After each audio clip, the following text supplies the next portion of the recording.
Question number 9. Question number 9. An air bubble in a tank of water is rising with constant velocity. What do you mean by constant velocity?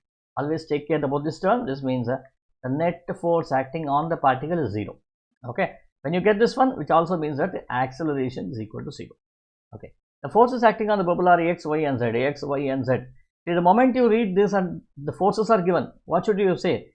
Total upward force equal to total downward force. Just write down that X is equal to Y plus Z. This is the first condition. Now read, the upthrust on the bubble is X. Which statement about the forces is correct? Okay. X equal to Y plus Z is an equation here. So definitely remove these two opportunities. Now options. Now you have X equal to Y plus Z. Now let us read these two only because we need to save our time here, right? So Z is a viscous force, Y is a weight. Z is a weight, Y is a viscous force. This is a difference over here. We need to decide which one is which.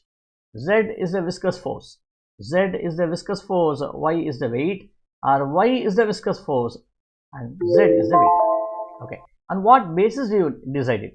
Okay. So you decided. Now what is viscous force? Viscous force nothing but drag force. Now how do you relate it mathematically? We relate this mathematically as F proportional to V. You have already studied this, saying that F is equal to minus kV. That means the direction of velocity vector is like this. Then the force should be like this over here. Now you see the length of the velocity vector is so much, right? Now therefore the velocity, the force vector should also be of this much length, right? If it is not this much length, then definitely something is wrong. So now therefore which vectors amongst Y and Z is of this length? Nearly this length. This one is nearly this length. So I can now say this could be your viscous force and this could be your weight force. So based on this, now you can look at it and say Z is your viscous force, Z is your viscous force and Y is the weight of the bubble. Z is the viscous force, Y is the weight of the bubble. That is A over here.